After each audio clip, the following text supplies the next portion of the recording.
परमेश्वर को क्या किया है, ग्रहण किया। जो भी जाने अनजाने में भी बहुत सारे लोग परमात्मा के वचन में आए हैं। कुछ लोग कहते हैं ना अच्छे के लिए आते हैं, तो कुछ लोग सुनने के लिए आते हैं, तो कुछ लोग ऐसे ठट्टा करने के लिए भी आते हैं। ऐसा नहीं है क्या जितनी भी जनता यहाँ पर बैठी है वो परमेश्वर को पाने के लिए आई है? ऐसा नहीं है, क्योंकि यहाँ पर पिता ने कहा ना, मैंने अपने पुत्र को पापियों के लिए भेजा है। तो आज वचन उस समय में वचन था और मुख से बोलकर परमेश्वर ने इस भूमि को बनाया। और बनाया उसके बाद कहा गया ना कि मुख से अगर तुम बोलोगे तो सब कुछ हो जाएगा। तो वही वचन था, आदि में वचन था और आदि में परमेश्वर, यानी और वही वचन देहधार हुआ। किसके द्वारा हुआ? देह किसने रखी? प्रभु ने, हमारा जो गुरु है उसने क्या रखा? उस वचन को देह के द्वारा इस धरती पर वो आया। आज वो देह के रूप में हमारे बीच में बैठा हुआ है। आज हम यहाँ पर बैठे हुए, इतने सारे जन बैठे हैं, सच में इतनी सारी गवाहियां जब हम सुनते हैं उस परमेश्वर की, तो मन एक उत्साहित हो जाता है ना, मन इतना खुश होता है कि हमने शाम को जो सोचा था और सुबह वो मेरा हो गया है ना। एक हमें सुनने वाला कोई है। जब हम बोलते हैं, हम अकेले होते हैं, यहाँ पर तो बहुत सारे लोग हैं जो हमें सुन रहे हैं, लेकिन जब हम घर होते हैं तो हमारी कोई परेशानियां आती है, छोटी बड़ी होती है, तो हम उस परमेश्वर से बोलते हैं कि हे पिता, ये बच्चा बीमार है, इसको आज चंगा करो। तो हम किससे बात करते हैं? उस पिता से बात करते हैं, परम आत्मा से बात करते हैं। तो परम आत्मा का मतलब क्या होता है? जो सर्वश्रेष्ठ, यानी सब लोग कहते हैं ना, यहाँ पर हम सब लोग बैठे हैं, सब लोग भगवान को ही मानने वाले हैं ना। कोई शिव को मान रहा है, कोई कृष्ण को मानता है, कोई महाकाली, कोई, यानी सबके देवी देवता अलग रहते हैं ना। तो ऐसे नाम दिए गए हैं देवी देवताओं के, लेकिन वो है तो एक ही। कहते हैं ना, कुछ लोग कहते हैं कि हम किसकी पूजा करें जिससे हमारा उद्धार हो जाए।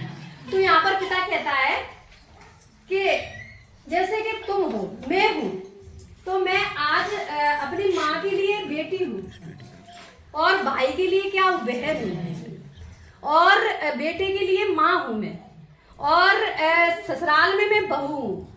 तो मैं हूँ तो एक ही, लेकिन सबके लिए अलग अलग हूँ ना, सबके लिए। लेकिन कोई कहता है कि ये तो बहू है हमारी, और कोई कहता है बेटी है हमारी। तो ये यानी वो तो मैं हूँ तो एक ही, लेकिन मुझे नाम दिए गए अनेक। और यहाँ पर आए हैं तो कोई दीदी बोलता है, तो कोई बहन जी बोलता है। तो वही चीज है, इस चीज को अगर हम समझ लेते हैं तो वही हमारा उद्धार है। उसी चीज में क्या है? उद्धार पा लेते हैं। और जब हम संसार में होते हैं, 33 करोड़ देवी देवता के हम ऐसे भटकते हैं ना कि किसको पूजे, किसको पूजे, किसको पूजे।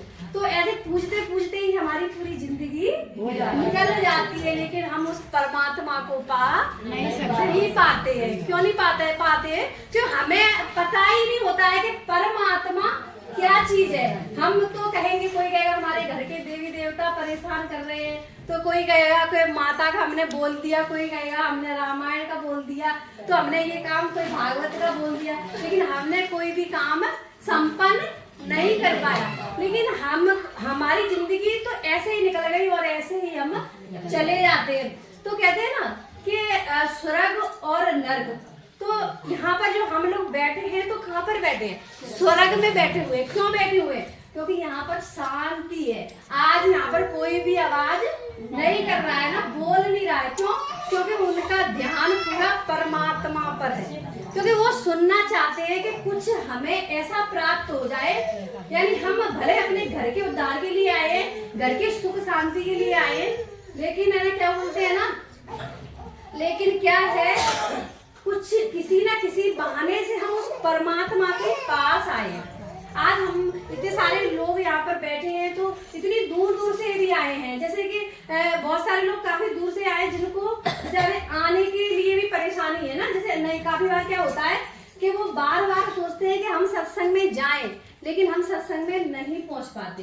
क्यों नहीं पहुंच पाते? क्योंकि कुछ न कुछ घर में परिस्थितियां ऐसी हो जाती हैं कि इस वजह से हम सत्संग का प्राप्ति नहीं होती है। जी बहन बहुत जिद्दी है, लेकिन क्या है ये रहता है, ये चीज होती। तो आदि में वचन था और परमेश्वर ही आज हमारे बीच में है, तो इसीलिए परमात्मा,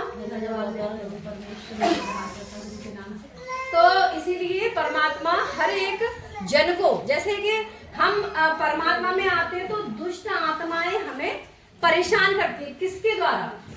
जैसे हमारे ही अपने, जो हमारे अपने होते हैं, जैसे हमारे घर का बेटा है, घर का पति है, घर की सास है, ऐसे जन होते हैं, उन लोगों के द्वारा ही हम प्रताड़ित होते हैं। क्यों होते हैं? क्योंकि हम, अगर हमारा पड़ोसी हमें किसी काम से रोकेगा तो क्या हम रुक जाएंगे? नहीं रोकेंगे। लेकिन हमारा घर का आदमी अगर हमें रोकेगा तो हमें रुकना पड़ेगा। तो हम पति के द्वारा ही प्रताड़ित होते हैं कि पति ये कहेगा तू ऐसी नहीं आएगी तो ऐसा नहीं करेगी, क्यों? उसको पता है, दुष्ट को पता है कि मैं इसके द्वारा इस औरत को रोक सकता हूँ, ये सत्य के मार्ग पे चल रही है तो मैं इसको गिरा सकता हूँ। किसी के बेटे के द्वारा वो गिरता है, बेटा ऐसा करने लगता है कि वो गिरने लगते हैं। तो वही चीज है। तो आज हमें परम आत्मा की अगर प्राप्ति होती है, जब हम परमात्मा को ग्रहण कर लेते हैं और पिता हमारे साथ होता है, तो हम ऐसे कहते हैं ना, आज बहुत सारे लोग हैं जो बहुत पुराने भी यहाँ पर बैठे हुए हैं, और कुछ लोग ऐसे हैं जो आज नए भी हैं, जो सिर्फ अपने आप को और अपने परिवार को सुख शांति देने के लिए यहाँ सत्संग में आए।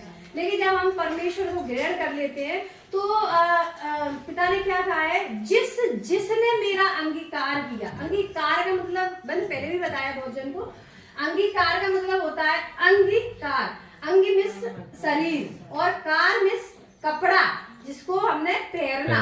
तो हमने इस शरीर में कपड़े को पहन लिया। तो इसी तरीके से जब हम यहाँ पर अंगीकार करते हैं, हमने अंगीकार कर लिया। कुछ लोग कहते हैं कि हमें गुरु शिक्षा दीजिए, गुरु दान दीजिए, तो हमारे यहाँ सत्संग में कहते हैं अंगीकार करना। जब हम सत्संग में आते हैं तो परमात्मा को क्या कर लेते हैं? पहन लेते हैं। इस बॉडी को, जो पुराना हमारा जो वस्त्र था हमारा, वो हमने क्या कर दिया? त्याग दिया। पुराने जो कपड़े थे हमने वो फेंक दिए और परमात्मा को पहन लिया। और आज अगर हमने परमात्मा को पहन लिया तो फिर हमारे अंदर दुष्ट आत्मा का कोई काम नहीं है, क्योंकि जब हमने परमात्मा को स्वयं पहन लिया तो हम क्या हो गए? परमात्मा के दूत हो गए। आज हमें क्या मिल गया? परमात्मा के दूत बन गए और परमेश्वर का बेटा और परमेश्वर की बेटी बन गए। तो हम परमात्मा के बेटा बेटियों को कभी परेशानियां आती है? नहीं आती है। ये चीज सोचकर हमेशा चलो।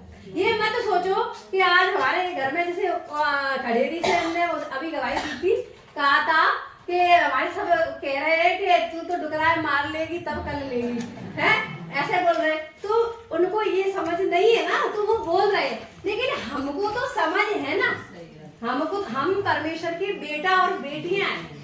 आज हम सत्संग में आ रहे हैं तो हमको वो ज्ञान प्राप्त हो रहा है। ऐसा नहीं है कि बस ओनली सत्संग में आए और यहाँ से गए और चले गए और किसी ने कहा कि आप चंगाई लगा दो, झाड़ दो, तो उससे काम नहीं होता है। नहीं, तुम्हें पता होना चाहिए। आज हमने उस परमात्मा को पहरा है तो हमें सब चीज का है ना अंदर शांति, सुनने की शक्ति भी हमें चाहिए, क्योंकि लोग हमें सुनाते भी है। ऐसा नहीं है, वो कहते हैं मेरे कारण तुम्हें सताया जाएगा। पिता क्या कहता है? मेरे कारण तुम्हें सताया भी जाएगा और तुम्हें सुनना भी पड़ेगा। ऐसा नहीं है कि तुम नहीं सुन सकते हो। नहीं, मैं परमात्मा में जाती हूँ, मैं किसी की सुनूंगी नहीं, ऐसा नहीं है। तुमको सुनना भी पड़ेगा और है ना, सुन के चुप भी रहना पड़ेगा, क्योंकि कभी कभी ऐसा टाइम होता है जिस समय पे हमको सुनना पड़ता है। लेकिन वो सब जो भी हमें कहना है, जो भी कुछ परेशानी, तो हम उस पिता से बात करेंगे। हमें समय भी तो दिया गया है, कहा गया है ना कि 24 घंटे हमें परमात्मा के ने दिए हैं, उसमें से 2 घंटे हम उस ईश्वर को भी तो दे सकते हैं ना, उस प्रभु को भी तो दे सकते हैं। 2 घंटे अगर हम उस परमात्मा से बातें करेंगे ना, तो जितना भी तुमने जो सुना है या किसी का बुरा देखा, बुरा सुना है, उस समय सब खत्म हो जाता है। क्योंकि पिता का जो कहते हैं ना, अंधकार से हम ज्योति में जो आए हैं, कहते हैं ना, जब हम अभी तक तो अंधकार में थे, और अंधकार में जब होते हैं ना, तो हमारा जो मन है ना वो बहुत घबराता है, ऐसे लगता है क्या करें, ऐसे भटकता तो है ही, लेकिन फिर भी वो जो मैं बताती हूँ, क्योंकि मैंने इस जिंदगी को काटा इसलिए बता रही हूँ, क्योंकि जब हम परमात्मा में नहीं थे तो वो जिंदगी को काटना बहुत मुश्किल होता है ना। ऐसे हर वक्त इधर से परेशानी, उधर से परेशानी, सामने से भी कोई बोल रहा है, लेकिन कहते हैं ना, अब तो हम परमेश्वर की बेटा और बेटी है। अगर हम प्रभु के बेटा और बेटी हैं तो मेरे घर में कभी कोई संकट नहीं आएगा। माता है, कभी किसी के साथ हुआ नहीं, बहुत सारे जो जन यहाँ पर बैठे हैं सबके साथ प्रैक्टिकल हुआ है, ऐसा नहीं है कि इसके साथ में नहीं हुआ, सबके साथ हुआ है, क्योंकि पिता ने सबके जीवन में काम किया। जो भी यहाँ पर पुराने लोग बैठे हुए हैं, सबके जीवन में पिता ने अच्छे से अद्भुत काम किए, क्योंकि मुझे पता है मेरे जीवन में अद्भुत से अद्भुत काम किए पिता ने, तो आप सबके भी जीवन में अद्भुत से अद्भुत काम करेंगे। और सच में जो भी है, सच में आज भी मेरी भी जीवन की बहुत बड़ी गवाही है परमात्मा। आज मैं यहाँ पर भी खड़ी हूँ और परमेश्वर ने मुझे आकाश की चोटी पर जाकर बैठा दिया। आज मुझे जो स्थान मेरे पिता ने दिया है ना, वो स्थान मुझे इस संसार का कोई भी नहीं दे सकता था, कोई भी नहीं। यहाँ तक कहते हैं ना, माँ पिता न सास ससुर न पति, कोई भी ये जगह नहीं दे सकता है, क्योंकि उस पिता ने हमें चुना है।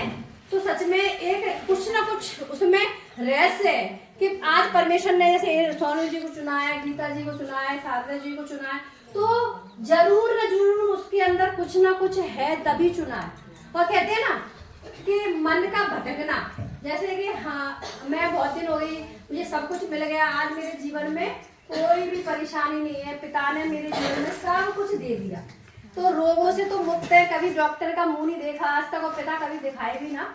तो सच में मेरे भी ससुराल से कोई नहीं आता है, मेरी भी चाहत है कि परमात्मा ने ससुराल से भी कोई ना कोई आए, पिता जरूर लेकर आए परमात्मा किसी न किसी के द्वारा। लेकिन आज मेरा परिवार इतना खुश है, इतना संपन्न है, ऐसे मेरे परमात्मा सबका भी परिवार संपन्न रहे और किसी के भी घर में कोई भी बुराइयां और परेशानियां ना हो। तो कहते हैं ना, सबके जैसे यहाँ पर हम आए, हमने अंगीकार कर लिया, उसके बाद बहुत सारे लोग हैं बीज का, तो जैसे हम गए घर, हमने पता ही नहीं है, जैसे ये बहन है, ये वाली बहन ने जो अभी गवाही दी थी, ये कह रही थी कि मैं जब से सत्संग में आई हूँ तब से मैं बिल्कुल एकदम अच्छी हो चुकी हूँ, मेरे सारे काम हो रहे हैं और मैं कुछ भी सोचती हूँ तो मैं हो जाते हैं। तो ये बहन क्या है, अनजान है। जब ये नए आते हैं तब क्या होते हैं, अनजान होते हैं। जब हम नए नए सत्संग में आते हैं तो हमारे सारे काम होने लगते हैं, लेकिन कहते हैं ना कि जब हम सत्संग में आते हैं तो हम क्या होते हैं, दूध पीते हुए बच्चे होते हैं। तो परमात्मा अपने हाथों से दूध पिलाता है, दूध पीने के बाद धीरे धीरे जब हम बड़े होते हैं, बैठने लगते हैं, चलने लगते हैं, तो हम कुछ हाथों से खाने भी खाने लगते हैं ना। तो पिता को पता है कि अब तो मेरा बच्चा बड़ा हो गया है और हाथों से खाने लगा है, तो वो उसको उसके ऊपर छोड़ देता है। तो हम तो ये सोचते हैं कि अभी भी हम छोटे बच्चे हैं, पिता हमें चम्मचों से दूध पिलाए, तो ऐसा नहीं होता है। अभी हम छोटे हैं, लेकिन अगर जब हम धीरे धीरे बड़े हो जाते हैं, हमें सब आज्ञाओं का पालन करना होता है। जब हम परमेश्वर में आते हैं तो तब तो छोटे थे, लेकिन आज हम परमेश्वर में बड़े हो चुके। कितने साल के हो चुके हैं, 5 साल के हो चुके, तो हम चलने भी लगे हैं, दौड़ने भी लगे हैं और स्कूल भी जाने लगे और दूसरों को भी पढ़ाने लगे हैं। तो हमको ये ज्ञान होना चाहिए कि परमात्मा की कुछ आज्ञाएं हैं जो हमें उसको फॉलो करना है। अगर हम आज्ञाओं को फॉलो नहीं करेंगे तो जीवन में परेशानी आएगी। तो बहुत सारे लोग हैं ना, गिरावटें आ रही हैं, हमारे घर में पूरा घर बीमार है। पहले बात तो ये है कि अब ये सीजन है, अभी ये सीजन है, हर घर में कोई ना कोई लेटा है, किसी को कोई परेशानी, कोई कुछ दिक्कत है। ऐसा परमात्मा का इसमें कोई दोष नहीं है या कि परमात्मा ने कुछ कर दिया, ऐसा नहीं होता। कभी कभी महामारी भी होती है, जैसे कोरोना वाली आई थी तो तब भी सभी लोग बीमार हुए थे, है ना। तो ऐसा ही है कि अभी समय जो चल रहा है वो अंत का समय, ये जो समय है कलयुग का अंत है। तो ये क्या है, घोर कलयुग है। इसको क्या कहते हैं, घोर कलयुग है। आज से पहले कभी ऐसे बाहर जैसे जो चीज पर्दे में होती थी आजकल खुले में चल रही है ना। जो जिस चीज का पहले इंसान मर्यादा हुआ करती थी आंखों से, लेकिन आज की कोई मर्यादा नहीं है। तो वही चीज है जो घोर कलयुग चल रहा है, तो उसका कुछ ना कुछ असर तो हमारे ऊपर भी आता है। क्यों आता है, क्योंकि हम प्रार्थनाएं नहीं कर पाते हैं। वो जो प्रार्थनाएं परमात्मा में जो आज्ञाएं देता है हम वो नहीं करते। बहुत चीज हमारे अंदर कमियां होती है।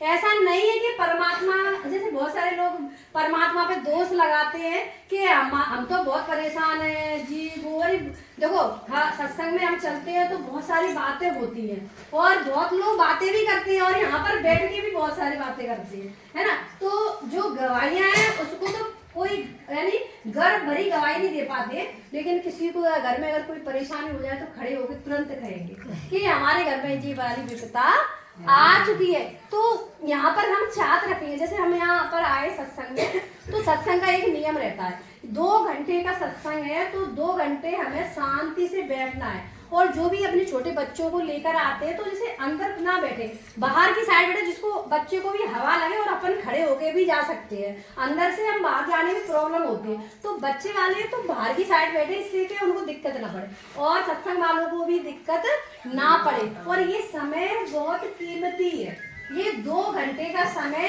हम ज्यादा से ज्यादा परमेश्वर के वचनों को ज्यादा से ज्यादा जाने, किसको, परम आत्मा को, कैसे हम प्राप्त करें परमात्मा को, ये चीजें हमें जानना है। यहाँ रोग तो हम जब यहाँ से हम इस चीजों को जानेंगे ना, तो रोग तो हमारा यहाँ का यहीं से रह जाएगा। हम जब हम घर जाएंगे तो कोई भी रोग हमारे साथ, ये बहन जी जो खांस रही है, ये घर जाएंगी तो इनकी खांसी बिल्कुल बंद हो जाएगी, क्योंकि ये यहाँ पर बैठी है और लेकिन कर रही। लेकिन जब हम परमात्मा के वचनों को सुनते हैं ना, तो उसी वक्त दुष्ट आत्माएं निकल जाती है। जो दुष्ट आत्माएं हमारे अंदर हावी हो चुकी है, कहते ना सुलाने वाली दुष्ट आत्मा, जो सत्संग में ही आके सोते हैं, तो वो क्या है, सुलाने वाली दुष्ट आत्माएं कि तू सुनेगी नहीं वचन को, कान के अंदर जाएगा ही नहीं, तो फिर क्या होगा।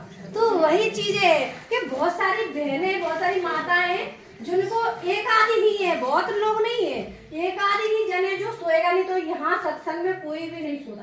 पहले मैं सवरियापुरा सत्संग आती थी तो मैं इतने लोगों को देखती थी, कोई भी जन एक तो खड़े नहीं होते थे, कभी भी टॉयलेट नहीं, कभी भी पानी नहीं और कभी भी सोना नहीं, कोई भी नहीं सोता था। लेकिन अभी मैं देख रही हूँ बहुत सारे लोगों को, कोई यहाँ इस कोने में सो रहा है तो कोई इस कोने में सो रहा है, और है ना जैसे आवाजें नहीं। जब हम परमात्मा का काम करने के आए, पिता के वचनों को सुन रहे हैं, तो हमें क्या, ना तो भूख लगती और ना तो प्यास लगती। सिर्फ हमारा ध्यान तो हमारे अगवे पर है और अगवे का ध्यान अपने बच्चों पर है। तो ये चीज होनी चाहिए और सबका कनेक्शन होना चाहिए। जैसे हम सत्संग में बैठे हैं तो हमको खुद महसूस होना चाहिए कि हम सत्संग में बैठे हुए हैं। ऐसा नहीं है कि हम बातें करने, एक दूसरे से बातें नहीं कर, इसका भी है ना, पिता हमको देता है बराबर का पिता देता है कि मेरी कचहरी में बैठकर बातें नहीं कर। 2 घंटे तो है, तो 2 घंटे हम अपने जुबान को बंद करके जो भी गवाहियां दी जा रही हैं उन गवाहियों को सुने और उत्साहित होकर सुने। ऐसे नहीं, उसका मन ये सुने कि आज इनकी गवाही पूरी, इतनी अच्छी गवाही निकल के आई है, कल मैं भी खड़ी होंगी तो मैं भी अपने पिता की गवाही दूंगी। और गर्व भरी, ऐसी नहीं, गर्व से, गवाही को हमेशा गर्व से देना चाहिए कि मेरे पिता के लिए, कि मेरे परमात्मा ने आज मेरे जीवन में इतने बड़े बड़े काम किए। तो आज मेरे पिता ने भी मेरे जीवन में बहुत बड़े बड़े काम किए। तो सबको पता है, यहाँ पर जितनी भी बहनें बैठी हुई हैं, मेरे पति को भी ना उम्र कैद की सजा दी, आज पिता ने ना हमेशा के लिए फ्री कर दिया है ना। धन्यवाद परमेश्वर। तो पिता ने मेरे जीवन में जब सजा होने के बाद बरी कर दिया, तो सोचो पिता तो हमें हर जेल से आजाद कर चुका। कहते हैं ना आज 2 साल हो गई है ना पति को ऐसे घर पे आए हुए, और घर में है ना जीवन में बहुत सुख शांति बहुत कुछ दिया परमेश्वर ने, तो वही चीज है। लेकिन है ना जब अकेले में हम रहते हैं ना, जब हमारे ऊपर संकट आते हैं तो हम उस चीज को फील करते हैं, अंदर से महसूस करते हैं। कहते हैं ना हम इतने बड़े धर्मी नहीं है कि परमात्मा हमारे सामने आकर खड़ा हो जाए। क्या है क्या यहाँ जितने भी जन बैठे हैं, मैं खुद बैठी हूँ, मैं खुद भी पापी हूँ, है ना। यहाँ पर कोई भी धर्मी नहीं है जिसने पाप नहीं किया, सारे पापी हैं। तो हम परमात्मा को कैसे पहचानते हैं? महसूस करके, उसके वचनों के द्वारा। यानी जैसे हमारे जीवन में परमात्मा ने काम किया, आज बहन ने गवाही दी, तो गवाही किसकी दी? परमात्मा की दी ना। तो उनको क्या हुआ? महसूस हुआ कि हाँ परमात्मा है। जैसे कि हवा चल तो रही है लेकिन दिखाई नहीं देती, ऐसे ही परमात्मा तो है लेकिन हमें दिखाई नहीं दे रहा। वो तो अद्भुत है, वो तो कहीं इन दीवारों में या यहाँ अलमारियों में इनमें कभी नहीं समा सकता है। वो तो अद्भुत है, वो तो पूरा सब में हर जगह परमात्मा है ना। तो तुम खुद अपने शरीर, पिता क्या कहता है, मैं किसी मंदिर और किसी धर्मशाला में नहीं रहता, ना किसी मस्जिद में रहता हूँ, मैं तो अपने बनाए हुए मंदिर में रहता हूँ। कौन सा मंदिर? ये सब मंदिर है, ये परमात्मा का क्या है? मंदिर है। और परमात्मा इनके अंदर विराजमान है। और हम एक दूसरे से प्रेम रखेंगे तो परमात्मा स्वयं हमें मिलता है। और कहते हैं ना कि मैंने प्रैक्टिकल करके देखा, सबके साथ हुआ है। ऐसा नहीं है कि किसी के साथ में नहीं हुआ, सबके साथ हुआ है। सब एक टाइम पे ऐसा आता है कि ऐसी परिस्थिति आ जाती है कि ना दुष्ट हमें ऐसी हिलाने के लिए कर देता है कि तुम है ना कब गिरो और कब है ना सत्संग को ऐसे छोड़ो। सबके साथ होता है ऐसा। सत्संग में ऐसा कभी भी नहीं हुआ है कि इसके साथ में ना हुआ, सबके साथ हुआ। सबके जीवन में परेशानियां आती है। कहते ना बारू पर घर मत बनाओ, चट्टान पे। कहते ना अब हम घर बनाते हैं तो काय को नींव खोदते हैं, नींव खोद के खंडों नीचे खंडा लगाते हैं, उसके बाद ही घर बनाते हैं। इसलिए बनाते हैं कि घर बैठे नहीं, इसीलिए बनाते हैं ना। तो ऐसे ही अगर हमने अपना घर रेत में बनाएंगे तो जब पानी बरसेगा, आंधी आएगी, तूफान आएगी तो रेत तो सरकेगा तो घर भी गिर जाएगा।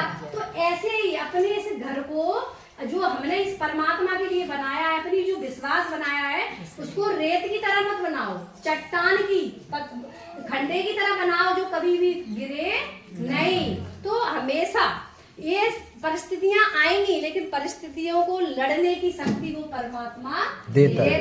पिता क्या कहता है? धर्मी अगर एक बार गिरेगा तो पिता उसे उठाएगा, बार बार गिरेगा तो भी परमात्मा उसे उठाएगा। लेकिन अधर्मी अगर एक बार गिर गया ना तो उसे कोई उठाने वाला नहीं है। तो पिता इसीलिए कहता है कि सत्य के सत्संग होते हैं, हर जगह सत्संग होते हैं। ऐसा नहीं कि यहाँ पे भी हो रहा है, हर जगह हो रहा है। कहीं पे ओम शांति का हो रहा है, कहीं विश्वरी का हो रहा है। तो हर सत्संग में मैंने जाके देखा है, सब जगह यही एक शब्द दिखा परमेश्वर का दिया गया है कि सत्य का संग कीजिए। अगर सत्य का संग करोगे तो इस भव से पार हो जाओगे, नहीं तो यहाँ पर ही फंसे रह जाओगे। कहते ना कि बस नरक में ही रह जाओगे। तो कहते ना अपना जो धन है ना, जो परमात्मा क्या कहता है कि तू धरती पर धन इकट्ठा करेगी तो उसमें जंग लग जाएगी, कीड़े लग जाएंगे। वो गेहूं अपन भरते हैं ना टंकियों में, तो उसमें पटाला पड़ जाते हैं और ना कीड़े भी पड़ जाते हैं, वो पही पड़ जाती है। तो पिता क्या कहता है कि तू धरती पर धन इकट्ठा करेगी तो उसमें कीड़े पड़ जाएंगे, और तिजोरी में अलमारी में पैसे बंद करके रखेगी तो चोर सेंध लगाकर चुरा ले जाएंगे। तो तू धरती पे नहीं, स्वर्ग पर धन इकट्ठा कर, जो कि जब तू जाएगी तो वो तेरे लिए प्राप्त हो जाएगा। तो ये इन्हीं वचनों से परमात्मा आपको ढेर सारी आशीष दे, और परमात्मा जो भी चाहते हैं